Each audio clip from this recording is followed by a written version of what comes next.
नजर बघा फक्त लोकनजर न्यूज। अकोला तहसील कार्यालयात रेशन कार्डातून नाव कमी करण्याच्या कारणावरून आज महसूल अधिकारी आणि एका व्यक्तीमध्ये जोरदार वाद निर्माण झाल्याची घटना घडली। या प्रकरणात संबंधित व्यक्तीने महसूल कर्मचाऱ्यावर हल्ला करत जीवे मारण्याचा प्रयत्न केल्याचा आरोप करण्यात आला आहे। महसूल अधिकाऱ्यांनी दिलेल्या माहितीनुसार संबंधित व्यक्ती रेशन कार्डातून एका सदस्याचे नाव कमी करण्यासाठी तहसील कार्यालयात आला होता।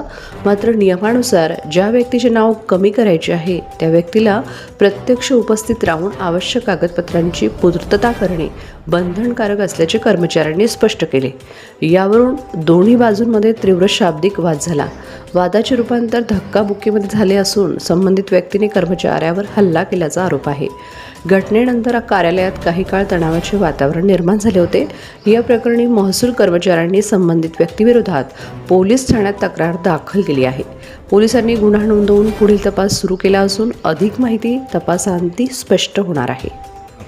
गजानन सुरवाडे मूर्ती येथे राहणारे व्यक्ती आमच्या इथं राशन कार्डातून नाव कमी करायसाठी आले होते, परंतु संबंधित लाभार्थी हजर नसल्यामुळे आम्ही त्यांना सांगितले की लाभार्थ्यांना हजर करा आणि कागदाची पूर्तता करा। त्याच्यावरून त्यांनी कार्यालयात शिवीगाळ केली, माझ्यावर टोचाने मारहाण करायचा प्रयत्न केला, जीवे मारण्याचा प्रयत्न केला, खुर्ची उचलून माझ्या अंगावर फेकली त्यांनी।